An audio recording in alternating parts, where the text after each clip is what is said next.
నమస్తే, welcome to 69 TV. నేను జితేంద్ర. బులెటిన్లోకి వెళ్లే ముందు హెడ్లైన్ చూద్దాం. తెలంగాణలో మరోసారి ఐటీ సోదాల కలకలం. మాజీ ఎంపీ రంజిత్ రెడ్డి నివాసంలో సోదాలు చేస్తున్న అధికారులు.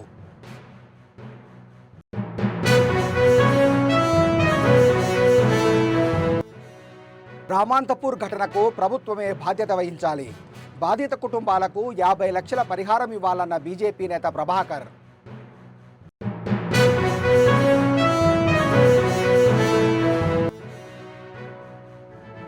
అమరావతిపై వైసీపీ నాయకుల ఏడుపు ఆపాలి. రాజధాని మునిగిపోయిందని దుష్ప్రచారం చేస్తున్నారన్న మంత్రి నారాయణ.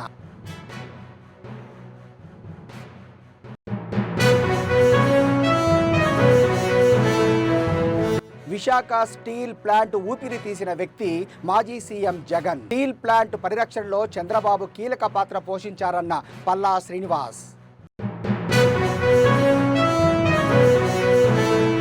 డీటెయిల్స్లోకి వెళ్తే, మాజీ ఎంపీ రంజిత్ రెడ్డి నివాసంలో ఐటీ అధికారులు సోదాలు నిర్వహిస్తున్నారు. ఆయనకు చెందిన ఇళ్లు, కార్యాలయాల్లో ఈ సోదాలు జరుగుతున్నాయి. రంజిత్ రెడ్డి డిఎస్ఆర్ గ్రూపులో భాగస్వామిగా ఉన్నారు. డిఆర్ఎస్ గ్రూపులో ఉదయం నుంచి ఐటీ అధికారులు సోదాలు నిర్వహిస్తున్నారు. DSR MD Sudhakar Reddy, executive director Prabhakar Reddy, CEO Satyanarayana Reddy ఇళ్లలోనూ వారికి సంబంధించిన కార్యాలయాల్లో ఐటీ సోదాలు కొనసాగుతున్నాయి.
చెట్లు పడతాయి, పొట్టులు పడతాయి.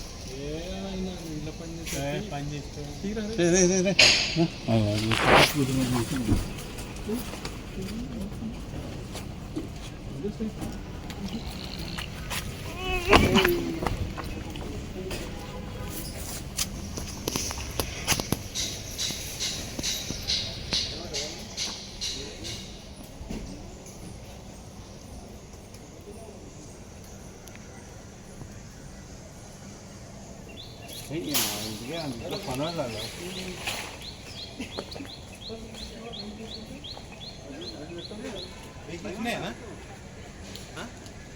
గత 10 రోజులుగా సీఎం సమీక్ష నిర్వహించారని, జిల్లా ఇన్ఛార్జ్ మంత్రులు పరిశీలిస్తున్నారని, అధికార యంత్రాంగాన్ని అప్రమత్తం చేశారని ప్రకటనలు ఇస్తున్నారు. కానీ అది వాస్తవం కాదని రామంతపూర్లో జరిగిన ఘటనే దాని నిదర్శనమన్నారు మాజీ ఎమ్మెల్యే ఎస్విఎస్ఎస్ ప్రభాకర్. విద్యుత్ ఘాతానికి రామంతపూర్లో 6 మృతి చెందిన సంఘటనకు నిరసనగా రామంతపూర్ బంద్కు పిలుపునివ్వడం జరిగిందన్నారు. ఈ బంద్లో రాజకీయ పార్టీలు, వ్యాపారస్తులు స్వచ్ఛందంగా పాల్గొని చనిపోయిన కుటుంబాలకు 50 లక్షల ఎక్స్గ్రేషియా, కుటుంబంలో ఒకరికి ఉద్యోగం ఇవ్వాలని డిమాండ్ చేశారు.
ప్రభుత్వ ఉద్యోగం కల్పించాలి.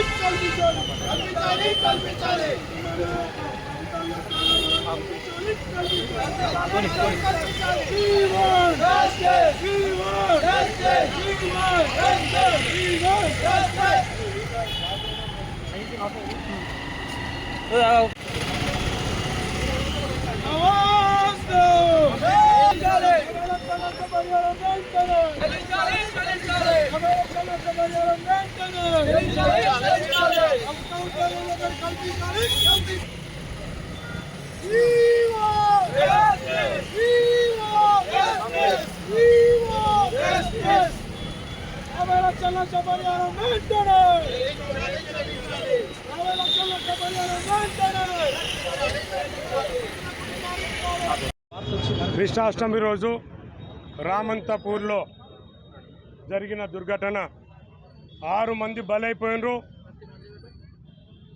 మరి పండుగలంటే హైదరాబాద్లో బోనాల పండుగ అనుకోండి, కృష్ణాష్టమి అనుకోండి, వినాయక చవితి అనుకోండి, పండుగలు వచ్చినాయంటే మరి ఎలక్ట్రిసిటీ బోర్డు వాళ్ళు మరి అక్కడ ఏ ప్రికాషన్స్ తీసుకోవాలి, మరి అక్కడ ఉన్న పరిస్థితులను తెలుసుకోవాలి. అలాంటివన్నీ పట్టించుకోకుండా ఎలక్ట్రిసిటీ బోర్డు వాళ్ళు పట్టించుకోనందుకే రామంతపూర్లో 6 మంది బలైపోయినరు. మరి దీనికి ఎవరు బాధ్యత వహిస్తారు? ఈ ప్రభుత్వం ఏం చేస్తుంది? మరి ప్రజలందరూ అనుకుంటారు ఎప్పుడే కానీ మరి కాంగ్రెస్ పార్టీ వచ్చిందంటే మరి కరెంటు కష్టాలు అంటారు. నిజంగానే కరెంటు కష్టాలే కాకుండా ఈ రోజున మరి ప్రజలకు కూడా కష్టాలు వచ్చినాయి. ప్రజలు కూడా బతికే పరిస్థితి లేకుండా అయిపోయింది. మరి మొన్న 6 మంది చనిపోతే ఇవాళ కూడా పొద్దున 2 మంది 2 మంది చనిపోవడం జరిగింది వేరే ఏరియాలో. ఇట్లా చెప్పుకుంటూ పోతే మరి ఈ ప్రభుత్వం మొద్దునిద్రపోతుందా, ఈ ఆఫీసర్లు మొద్దునిద్రపోతున్నారా? ఎవరైతే ఆఫీసర్లు ఉన్నారో, ఎవరైతే కరెంటు డిపార్ట్మెంట్లో పట్టించుకునే వాళ్ళు ఉన్నారో, అదే రోజు పొద్దున మరి ప్రజలందరూ పోయి కూడా ఇక్కడ చాలా కష్ట పరిస్థితులు ఉన్నాయి, కరెంటు సరిగా వస్తలేదు. అదే కాకుండా మరి కరెంట్ అంతా కూడా వైర్లను వేలాడుతున్నాయి పైకి, మరి దీనికి పైపులు వేయండి, మరి కరెంటును ఇక్కడ సెట్ చేయండి అని చెప్పి కంప్లైంట్ కూడా పోవడం జరిగింది. అదే రోజు పొద్దున ఆదివారం రోజున అన్ని పేపర్లలో కూడా ఈ విషయం జరిగింది, వచ్చింది, అందరు చూసారు కూడా. అదే రోజు రాత్రి మరి 6 మందిని బలిగొన్నారు. బలిగొన్నది ఎవరంటే వీళ్ళు కరెంటు డిపార్ట్మెంట్ వాళ్ళు పట్టించుకున్నందుకు ఈ రోజున బలైపోయిన వాళ్ళంతా. కాబట్టి మేమందరం కూడా రామంతపూర్లో పార్టీలకు అతీతంగా ఈ రోజున బంద్ను పిలుపునివ్వడం జరిగింది. ముఖ్య విషయం ఏంటంటే వీళ్ళు కరెంటు డిపార్ట్మెంట్ వాళ్ళు మన మధ్యన మరి ఏదో చేస్తాము, అంబులెన్స్ లాగా ఎవరైతే పేషెంట్లు ఉంటారో అంబులెన్స్ ఎట్లయితే పోతాయో కరెంటు కష్టాలు ఉన్న కాడ మరి కరెంటు వెహికల్లను కూడా తీసుకొస్తున్నాము అని చెప్పి 60 వెహికల్ ఇచ్చినామని చెప్పి హైదరాబాద్లో పెద్ద పెద్ద మాటలు చెప్పుకోవడం జరిగింది. మరి ఏం చేస్తున్నాయి, ఆ కరెంటుకు కేటాయించిన బండ్లు ఏం చేస్తున్నాయి? కరెంటు ప్రాబ్లం అయినప్పుడు ఆ 60 బండ్లు ఎక్కడ పోతున్నాయి, ఏమైనాయి? ఇంకో విషయం ఏంటంటే కరెంటు వాళ్ళు మరి లాలూచి అయిపోయినరా ఏమో తెలియదు. కరెంటు స్తంభాలు ఉన్నాయంటే కరెంటు స్తంభాలకు ఒక 50 కిలోల 60 కిలోల ఎవరో తీసుకొచ్చిన కేబుల్స్ అన్నీ కూడా తీసుకొచ్చి పెడుతున్నారు. మరి ఏం జరుగుతుంది?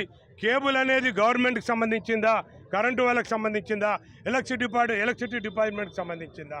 ఏ ఒక్క రోజు కూడా ఆ కేబుల్ని తొలగించరు, ప్రజలకు ఏవైతే కష్టాలను పట్టించుకోరు. కాబట్టి మేము ఒకటే డిమాండ్ చేస్తున్నాం, ఎవరైతే ఎలక్ట్రిసిటీ బోర్డు వాళ్ళు పట్టించుకోలేదు, నిర్లక్ష్యం చేసిరో వాళ్ళని సస్పెండ్ చేయాలి. అలాగే చనిపోయిన వారి కుటుంబాలకు ప్రతి ఒక్కరికి మరి 50 లక్షల రూపాయల ఎక్స్గ్రేస్ చేయాలి. అదే కాకుండా ప్రతి ఇంటికి కూడా వాళ్ళకు జాబ్ ఇవ్వాలని చెప్పి మేము డిమాండ్ చేస్తున్నాం. Thank you. రాజధాని అమరావతి మునిగిపోయిందంటూ పనిగట్టుకొని దుష్ప్రచారం చేస్తున్న వైసీపీ నాయకులపై మంత్రి నారాయణ తీవ్ర ఆగ్రహం వ్యక్తం చేశారు. అమరావతిపై ఏడుపులు ఇకనైనా ఆపాలని వైసీపీ నాయకులకు హితవు పలికారు. అమరావతిలో కొండవీటి వాగు నీటి ప్రవాహానికి ఆటంకం కలగడంతో వరద నీరు నిలిచిపోయిన ప్రాంతాలను మంత్రి నారాయణ పరిశీలించారు. Amaravati development corporation CMD Lakshmi పార్థసారథితో కలిసి ఆయా ప్రాంతాల్లో మంత్రి పర్యటించారు.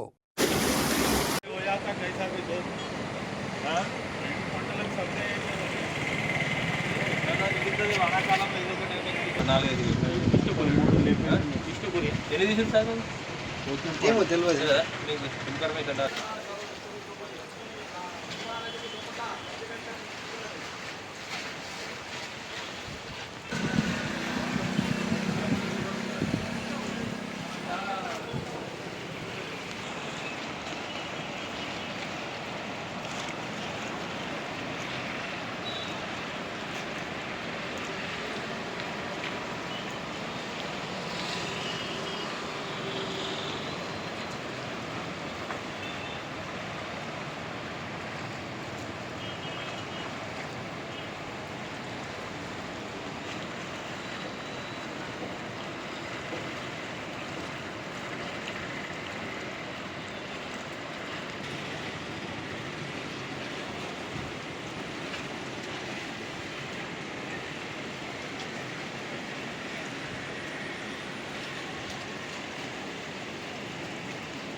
ఐదేళ్లు విశాఖ స్టీల్ ప్లాంట్ ఊపిరి తీసిన నువ్వా జగన్ మాట్లాడేది?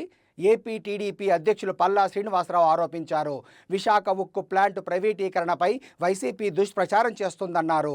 విశాఖ ఉక్కు ప్లాంట్ ఎప్పటికీ ప్రైవేటీకరణ కాదు. సీఎం చంద్రబాబు స్టీల్ ప్లాంట్ పరిరక్షణలో కీలక పాత్ర పోషించారని తెలిపారు. కేంద్ర ప్రభుత్వం నుంచి 11,440 కోట్లు, రాష్ట్ర ప్రభుత్వం నుంచి 2,600 కోట్లు సమకూర్చి మొత్తం 14,000 కోట్లకు పైగా నిధులు తెచ్చి ప్లాంటుకు ఆర్థిక ఊపిరి ఇచ్చారని స్పష్టం చేశారు.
లేదండి షాప్ పెట్టారు ఎంఆర్లోదా వస్తాను.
లేదండి షాప్ పెట్టారు ఎంఆర్లోదా వస్తాను.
రాష్ట్రంలో స్పిన్నింగ్ మిల్స్ యూనిట్ల పునరుద్ధరణకు అమలు చేయాల్సిన పథకాలు, అందించాల్సిన ప్రోత్సాహాలు తదితర అంశాలపై స్పిన్నింగ్ మిల్స్ అసోసియేషన్ ప్రతినిధులు, పరిశ్రమలు, చేనేత జౌలి శాఖ అధికారులతో ఏపీ సచివాలయంలో సిహెచ్ విజయానంద్ సమీక్ష నిర్వహించారు.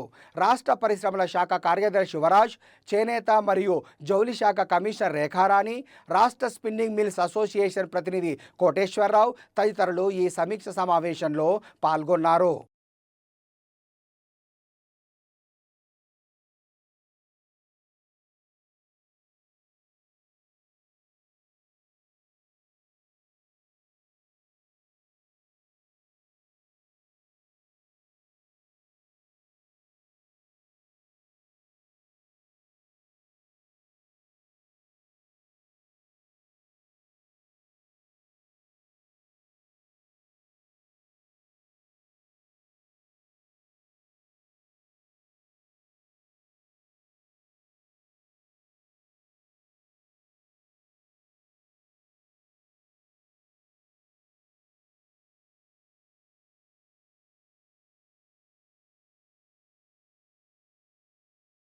సంగారెడ్డి జిల్లా పటాన్ చెరువులో వర్షపు నీరు బీభత్సం సృష్టిస్తోంది. అమీన్పూర్ మున్సిపాలిటీ పరిధిలోని బందం కొమ్ము శుభం కాలనీలో కాలువ నుంచి నీటి పారుతుండడంతో కాలనీలో భారీగా వర్షపు నీరు చేరుతుంది. దీంతో కాలనీలకు రాకపోకలో ఇబ్బంది పడుతున్నారు. స్థానిక ప్రజాప్రతినిధులు స్పందించి వెంటనే కాలనీ వాసుల సమస్యలు పరిష్కరించాలని కోరుతున్నారు.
మహబూబ్నగర్ జిల్లా అడ్డాకుల మండలం గుడిబండ వద్ద పెద్దవాగుపై వరదకు చెక్ డ్యాం కొట్టుకుపోయింది.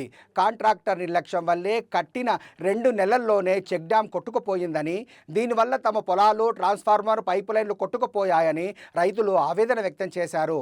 నష్టపోయిన తమను ఆదుకొని నాసిరకం పనులు చేసిన కాంట్రాక్టర్ అధికారులపై చర్యలు తీసుకోవాలని రైతులు డిమాండ్ చేశారు.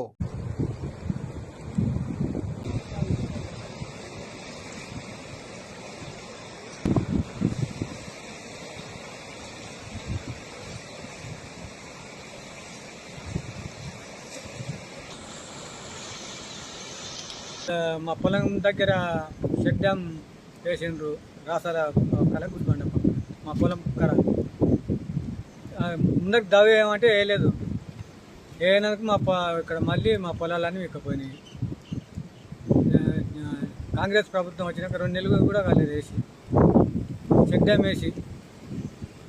దానివల్లనే దాన్ని ఏం చేస్తారో న్యాయం చేయాలి. మా పొలం 3 ఎకరాల పొలం పంటతో సహిత మొత్తం పోయింది. ఎమ్మెల్యే గారు దయ వలన ఎత్తనే చేయాలి.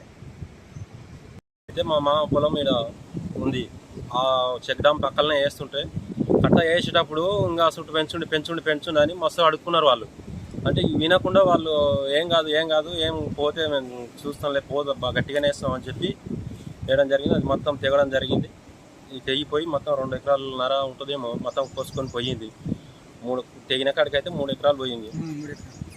ఈ ట్రాన్స్ఫారాలు, స్తంభాలు, మోటార్లు అన్నీ పోయినాయి. దాంట్లోనే వాళ్ళు కాంట్రాక్టర్లు నిర్లక్ష్యం వలన కాంగ్రెస్ ప్రభుత్వంలో మొన్న పని పూర్తయి కూడా రెండు నెలలు అవుతుంది అంతే. ఈ నార్మల్ వచ్చేటప్పుడే కట్టేస్తున్నారు వాళ్ళు. సగం సగం వేసినారు, వెళ్ళిపోయినారు. ఇప్పుడు ఇంకా ఏం చేస్తారో ఏం కథనో తెలియదు. మరి ఈ కాంగ్రెస్ ప్రభుత్వంలో మొన్ననే వేసినారు, ఈ తెగడం జరిగింది, పోయినాయి. ఈ కాండక్టు ఈ అడ్డాకుల దశరథ్ రెడ్డి అంట. అయితే స్తంభాలు, ట్రాన్స్ఫారాలు, మోటార్లు అన్నీ పోయినాయి. ఇంకా కట్ట కొద్దిగా దిగుతానంటే ఇది కూడా పోతుంది. ఇది ఇంకేముండదు, మనం నిలబడి మా చింత చెట్లు అవన్నీ ఏముండవు, మొత్తం పోతుంది. గుంటూరు నగరంలో అగ్ని ప్రమాదం జరిగింది. అరండల్పేటలోని హోటల్ ఆదిత్య గ్రాండ్ ఇన్లో ఒక్కసారిగా మంటలు ఎగిసిపడ్డాయి.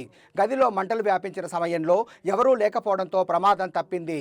షార్ట్ సర్క్యూట్ వల్ల ప్రమాదం జరిగిందంటున్న లాడ్జీ నిర్వాహకులు తెలిపారు. సంఘటనా స్థలానికి చేరుకున్న అగ్నిమాపక సిబ్బంది మంటలు వ్యాపించకుండా అదుపు చేశారు.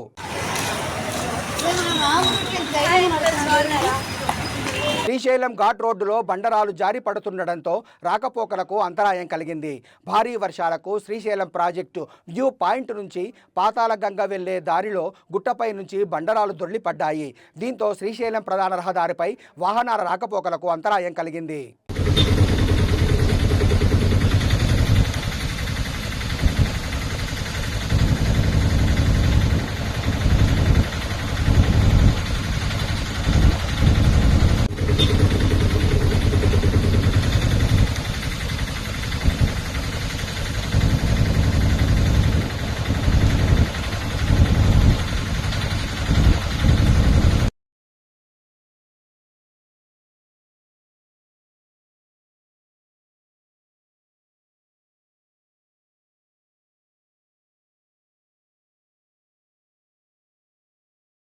బులెటిన్ ముగించే ముందు హెడ్లైన్స్ మరోసారి. తెలంగాణలో మరోసారి ఐటీ సోదాల కలకలం. మాజీ ఎంపీ రంజిత్ రెడ్డి నివాసంలో సోదాలు చేస్తున్న అధికారులు.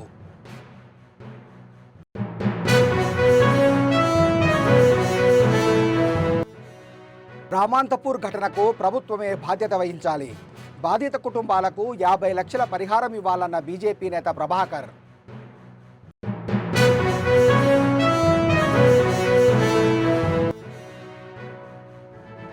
అమరావతిపై వైసీపీ నాయకుల ఏడుపు ఆపాలి. రాజధాని మునిగిపోయిందని దుష్ప్రచారం చేస్తున్నారన్న మంత్రి నారాయణ.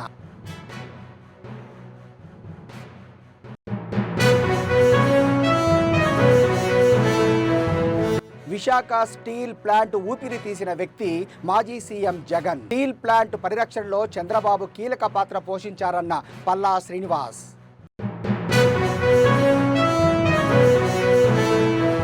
బులెటిన్ విశేషాలు. మరిన్ని అప్డేట్స్ కోసం చూస్తూనే ఉండండి 69 టీవీ న్యూస్.